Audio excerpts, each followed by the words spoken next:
Bismillahirrahmanirrahim. Alhamdulillahirabbil alamin wa bihi nasta'in ala umuri dunya waddin. Rabbi yassir ya karim. Subhanaka la ilma lana illa ma 'allamtana innaka antal alimul hakim. Rabbi shrah li sadri wa yassir amri wa hlul 'uqdatam min lisani yafqahu qawli. Wa hamdan li rabbi khassana bi Muhammadin wa anqadhana min dhulmati jahli wa dayajiri. Amma ba'du. Assalamualaikum warahmatullahi wabarakatuh. Annahu sallallahu alaihi wasallam qala ana aghniya 'anil syirqi faman 'amila li 'amalan asraqa fihi ghairi fanasibi li syariqi wa annahu minhu bari'un. Beliau baginda Nabi Muhammad melalui lisan suci beliau yang dituangkan dalam kitabnya Al-Imam Abdullah bin Al-Haddad Da'watu Tammah wa Tadhkiratul Ummah. Beliau baginda menjelaskan dalam hadis sahih bahwa Allah ana aghniya 'anis syirqi. Aku ini adalah zat yang maha kaya yang tidak membutuhkan apapun dari siapapun. Allah tidak membutuhkan apapun, tidak membutuhkan bantuan apapun atau sokongan dari siapapun, tidak butuh. Allah berdiri sendiri. Faman 'amila li 'amalan asraqa fihi ghairi.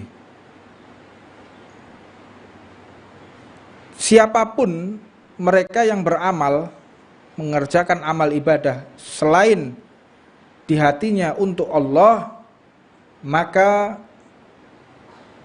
termasuk orang tersebut adalah orang yang mempersekutukan Allah, atau orang yang ketika beramal lil ajlin nas, untuk manusia bukan untuk Allah, maka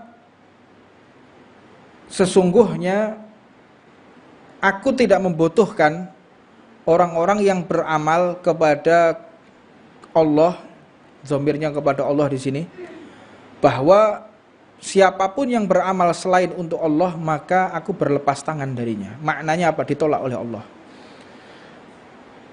Dan tanda-tanda mereka yang beramal selain kepada Allah sangat tampak sekali.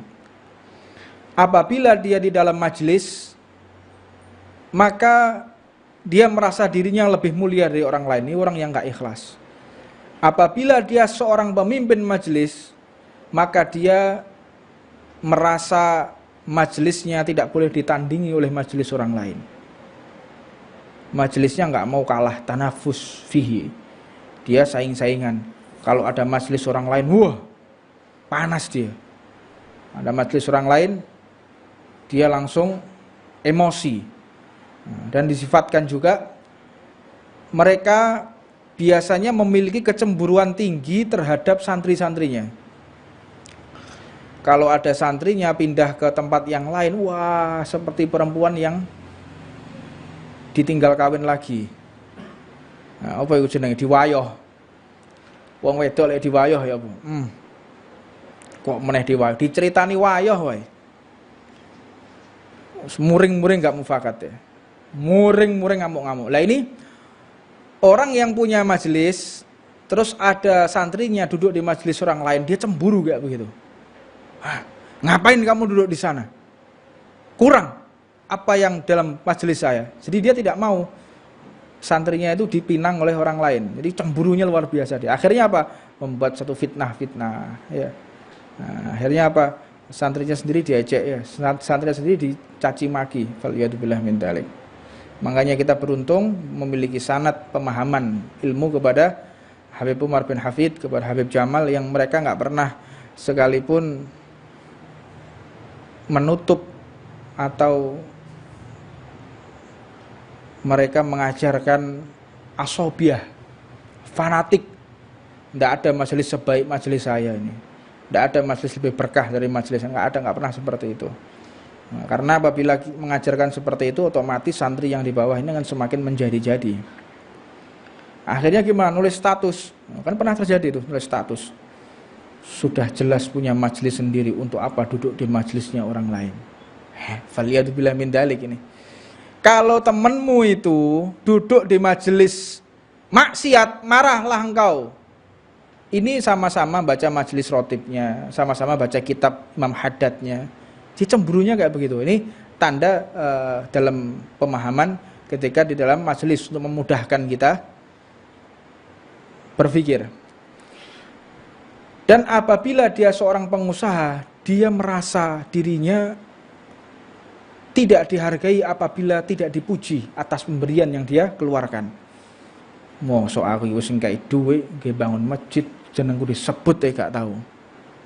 Nah, ini mereka yang beramal selain untuk Allah Subhanahu wa taala. Diriwayatkan annahu yuqalu lil mura'ini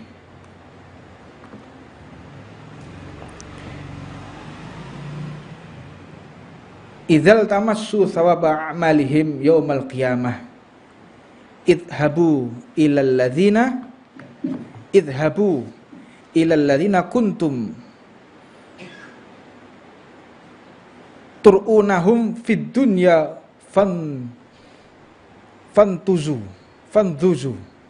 fantuzu ini meminta upah. Hal tajidu indahum sawaba a'malikum. Ketika engkau di dunia, engkau kan ingin mendapatkan pujian dari orang-orang yang ingin engkau mendapatkan balasan darinya. Sekarang di akhirat kata Allah, idhabu, pergilah engkau dan buktikan kepada orang-orang yang ingin kau mendapatkan pujian darinya, apakah mereka bisa membalasmu sekarang? Apakah mereka dapat untuk menyelamatkanmu sekarang? Apakah mereka bisa mendapatkan, apakah engkau mendapatkan manfaat dari mereka atas perkara yang kau perbuat di dunia? Bisa enggak mereka itu? Yang kadang kita ini beramal, kepingin dilihat itu, dilihat ini. Orang-orang yang kadang-kadang kepingin kita lihat, kita diperhatikan pujian dari orang tersebut. Bisa enggak mereka memberikan manfaat kepada kita di hari kiamat? Maka Allah Subhanahu wa taala pun mengatakan anna adna riya bisyirkun. Sesungguhnya riya, sombong, ingin mendapatkan ridho dari manusia termasuk daripada syirik yang kecil.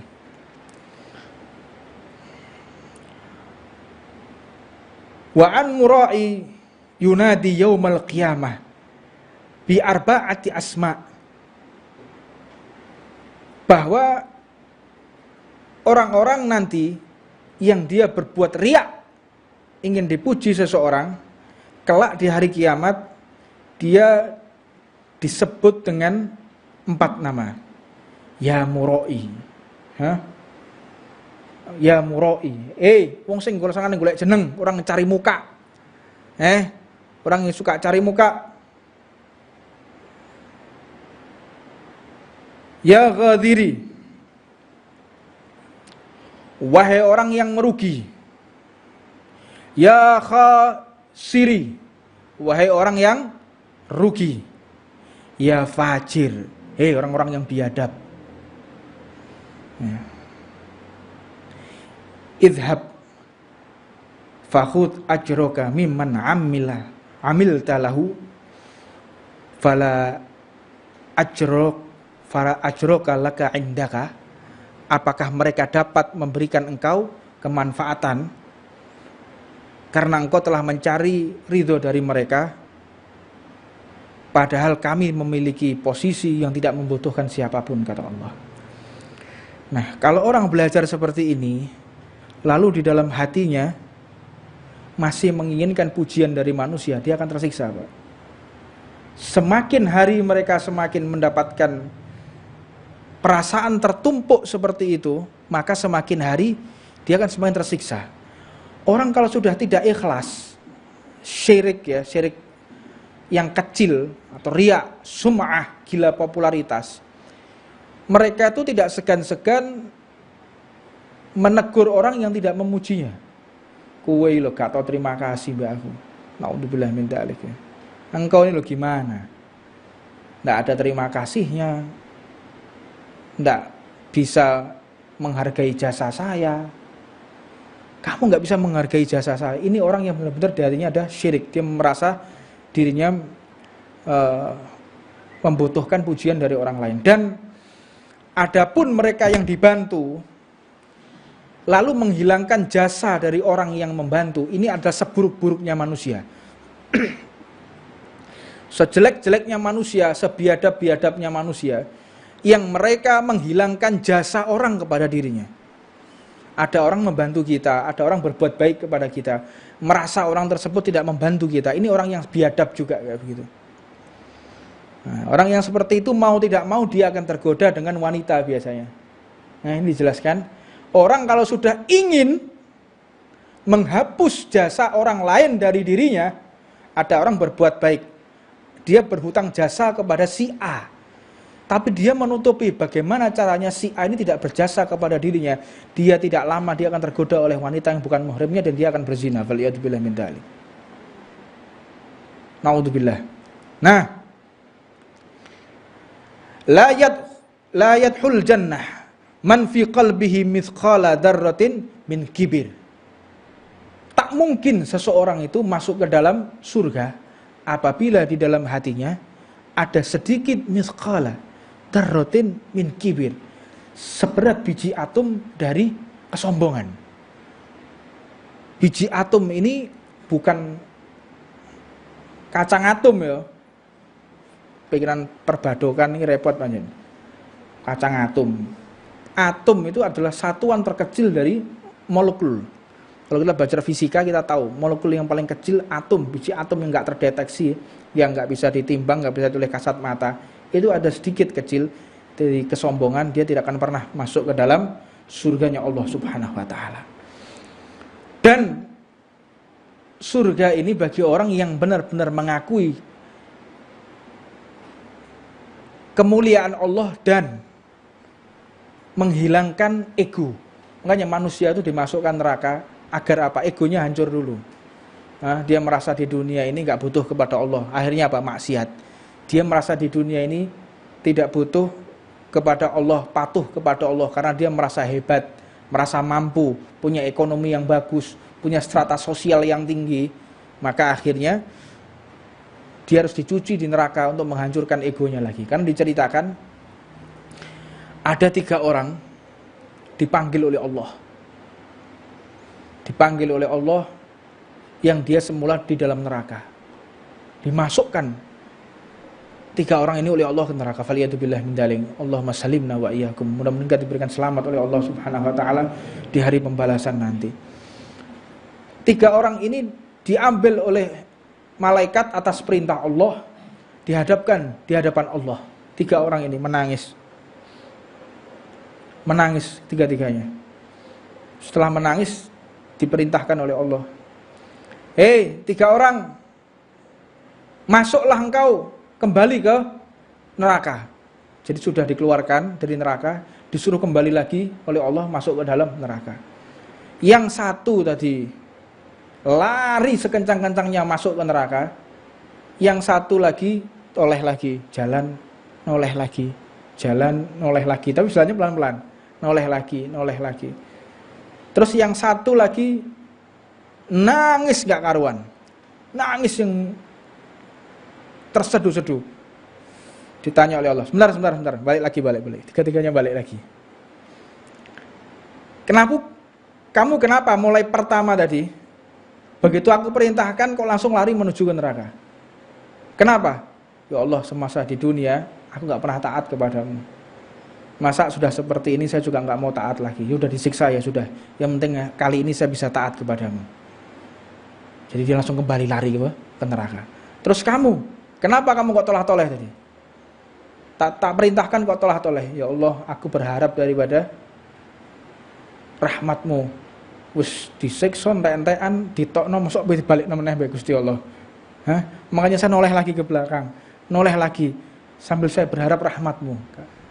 Terus kamu kenapa? Kok diem aja di sini? Ya Allah, aku menangis karena ketakutanku kepadamu. Kata Allah, Ya wis, tiga-tiganya kalian semua masuk surgaku, kata Allah Subhanahu wa taala. Itu rahmatnya Allah untuk menghancurkan ego. Neraka itu untuk menghancurkan ego. Orang-orang yang sombong-sombong itu nggak bakal dia masuk ke dalam surganya Allah Subhanahu wa taala. La ilaha illallah Muhammadur Rasulullah. Memang apa yang akan kita alami ini membutuhkan bekal yang cukup banyak ya.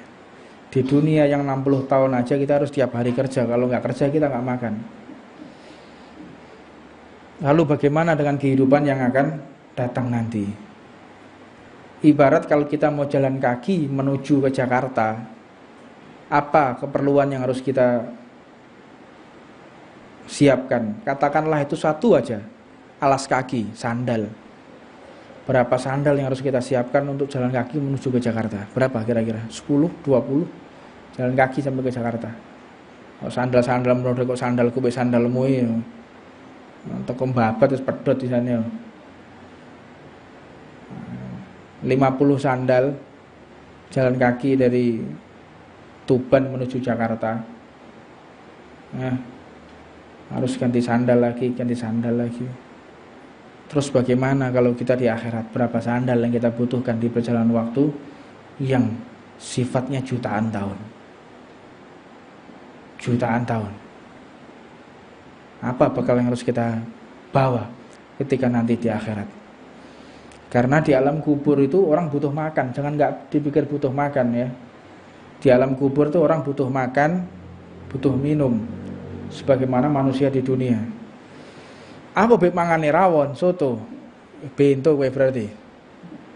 Makannya yaitu doa dari orang yang masih hidup. Karena diceritakan satu riwayat ada seorang soleh bermimpi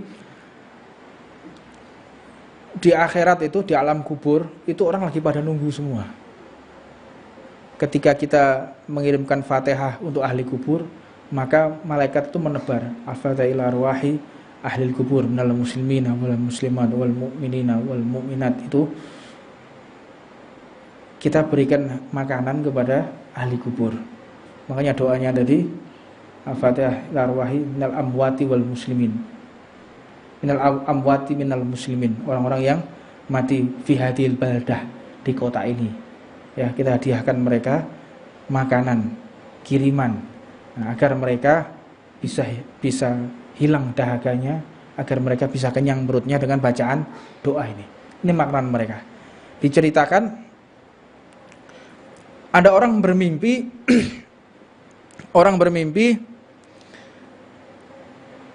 ahli kubur ini semua rebutan makan kecuali si bapak ini. Dia tenang saja. Ditanya, "Bapak, ini orang semua satu kuburan ini rebutan makanan enggak begitu? Kamu kok enggak? Kalau saya spesial."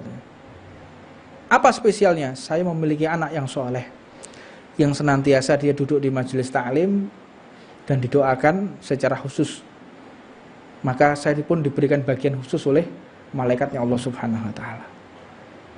Anakku itu anak yang soleh, dia berteman dengan orang-orang yang baik dan dia seringkali memberikan doa, mengirimkan doa kepadaku, jadi saya nggak butuh rebutan kayak begitu.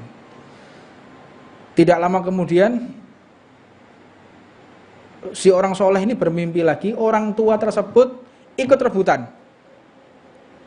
Bingung, kamu kok ikut rebutan sekarang? Ya, anakku sudah meninggal, nggak ada lagi yang ngirimi saya. Melok royoan, karena terputus, anaknya nggak punya anak lagi. Ya, anaknya nggak punya anak lagi dan dia ibadah untuk dirinya sendiri. Makanya saya ingatkan di dalam majelis ini, kalau kita punya handphone, kita punya media sosial media, sosmed, akun-akun Facebook, Instagram, gunakan akun kita untuk ikut serta menyebarkan dakwah dan mengajak orang ikut datang ke majelis. Kalau kita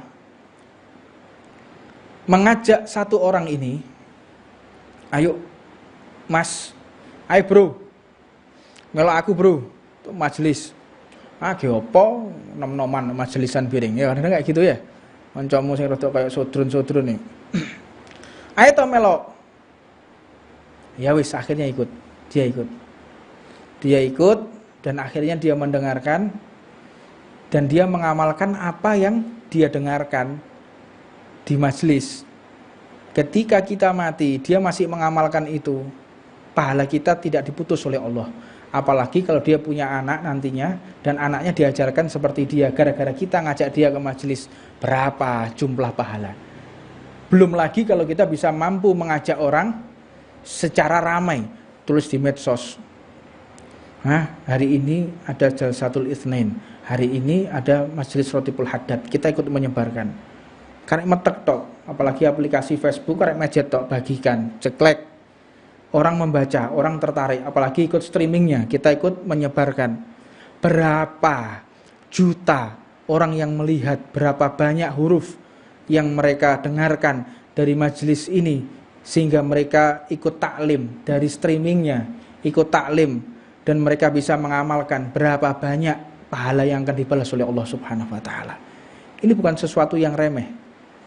Kita bagikan kebaikan di sosial media, kita mendapatkan pahala jariah. Begitu juga kalau kita membagikan pahala yang buruk, fitnah, adu domba, itu namanya keburukan yang jariah, yang walaupun orangnya mati tetap pahalanya akan bergulir terus. Waliyadzubillah min dzalik. Makanya kita berdoa kepada Allah, jangan sampai kita salah kumpulan. Orang kalau udah salah kumpulan, waliyadzubillah min dzalik. Karena di dunia ini adalah cermin ketika kita nanti di akhirat. Kita di dunia ini sering kumpul sama siapa? Kita di dunia ini mengidolakan siapa?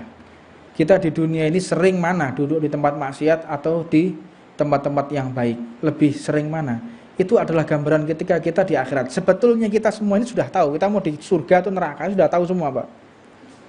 Tidak ada di antara kita ini yang tidak tahu kita mau di surga atau neraka.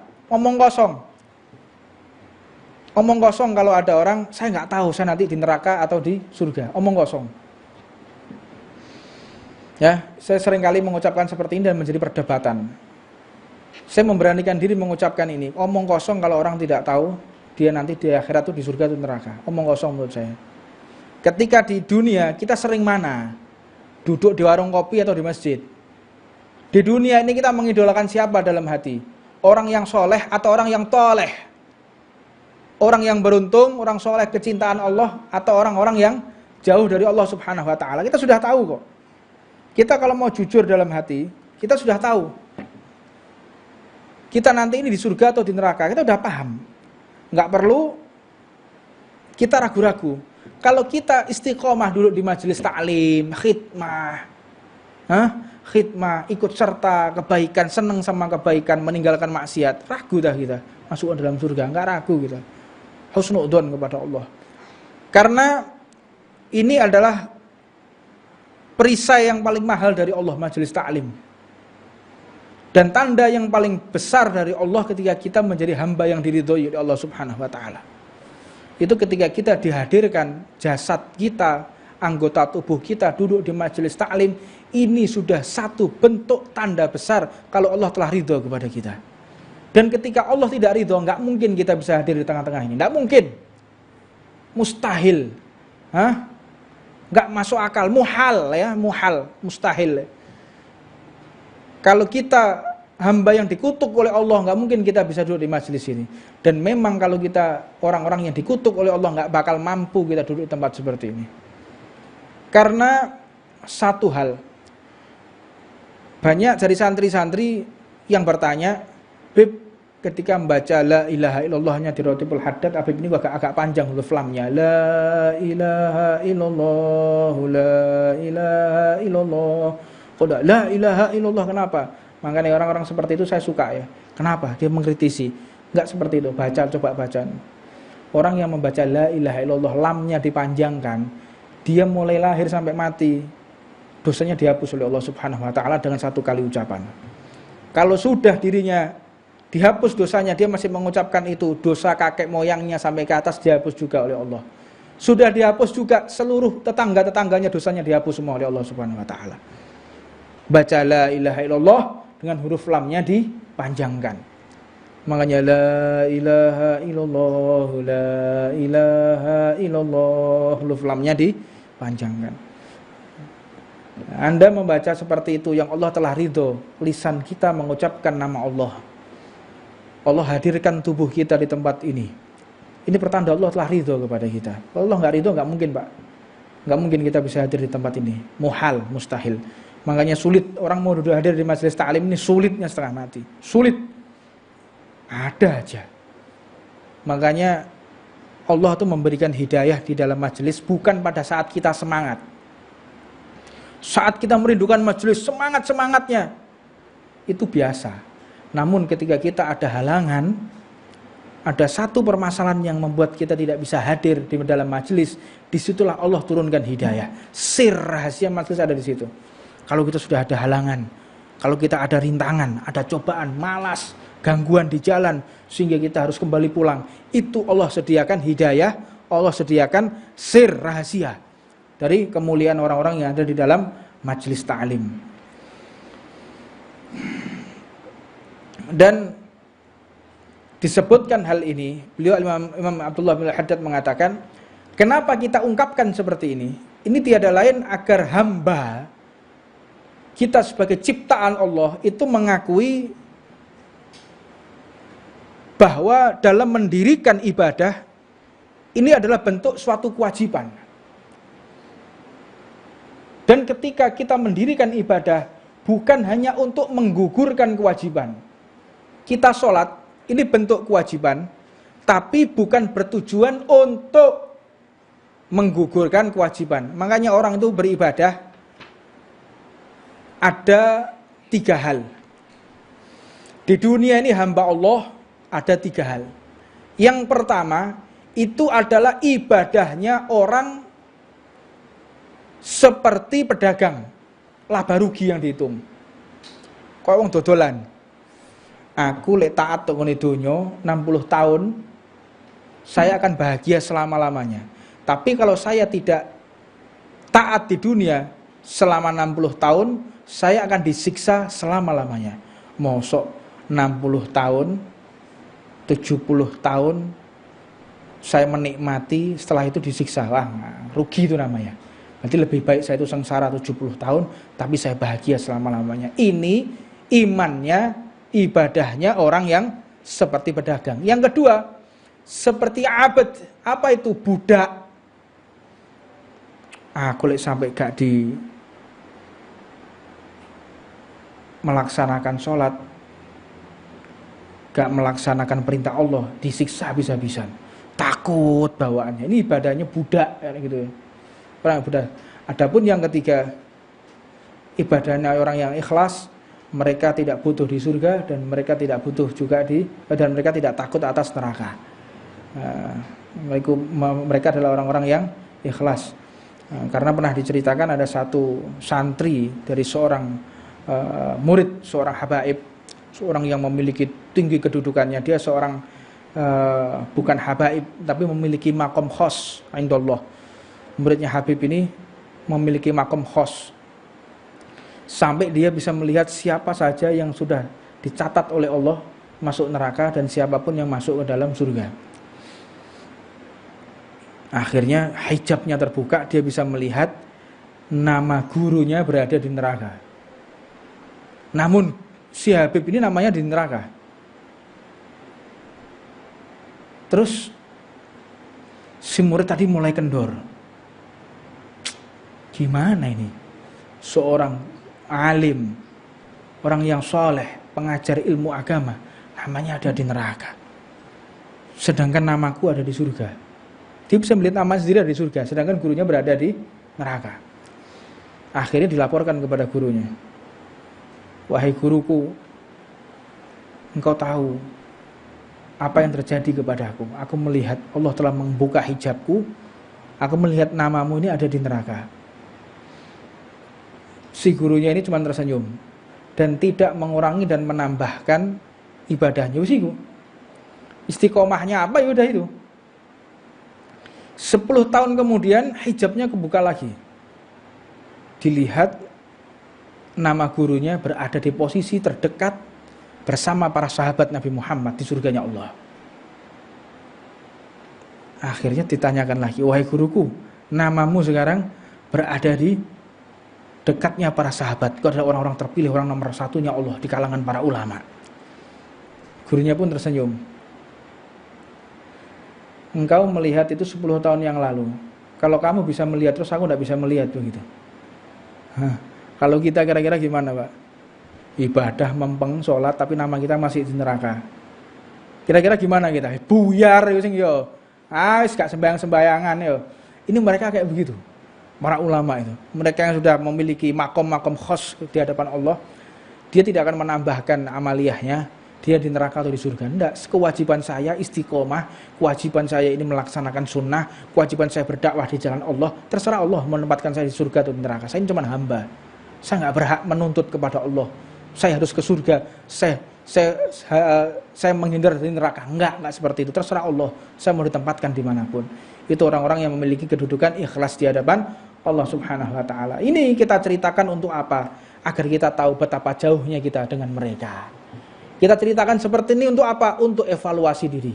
Sehingga kita tidak sombong lagi atas amaliyah yang telah Allah titipkan kepada kita. Makanya kenapa sih sebaik-baiknya orang kafir itu masih masuk neraka? Dan sejelek-jeleknya orang Islam masih masuk surga. Kenapa seperti itu? Karena orang kafir itu tidak mengakui Allah. Orang yang baik sekali, gak pernah maksiat, dia gak pernah melakukan perbuatan dosa tapi masuk neraka. Apa sebab? Karena dia tidak mengakui Allah atas apa yang dia lakukan ini ya karena dirinya baik. Dirinya ini mulia, makanya dia berbuat kebaikan karena dia tergolong orang-orang yang mulia. Tidak mengakui bahwa kebaikan ini Allah titipkan kepada diriku sehingga saya bisa berbuat baik. Kalau umat Islam mengakui bahwa tidak ada Tuhan selain Allah dan Nabi-Nya Muhammad adalah utusan Allah, kebaikan yang kita lakukan ini adalah gara-gara rahmatnya Allah. Kita tidak bisa duduk tempat ini kecuali rahmat Allah.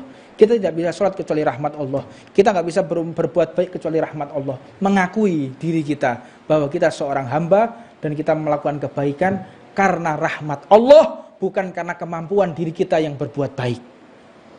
Kalau kita masih di dalam hati kita berbuat baik karena ini adalah memang diri kita yang baik, apa ubahnya kita seperti orang kafir? Sama seperti orang kafir gitu, yang tidak mengakui bahwa kebaikan yang kita lakukan adalah karena Allah, karena hidayah, petunjuk dan kekuatan yang Allah berikan kepada kita semuanya. Mudah-mudahan Allah tambahkan rahmat kepada diri kita sehingga kebaikan-kebaikan yang kita lakukan semakin dibuat mudah oleh Allah dan kita senantiasa dihalangi oleh Allah ketika berbuat maksiat dan pelanggaran kepada Allah Subhanahu wa taala. Rabbana atina fid dunya hasanah wa fil akhirati hasanah wa qina adzabannar wa 'alamana masyaykhuna wa 'alamana hibbuna sallallahu alaihi wa 'alamana hibbuna sallallahu hadratin nabi sirul fatihah. Bismillahirrahmanirrahim.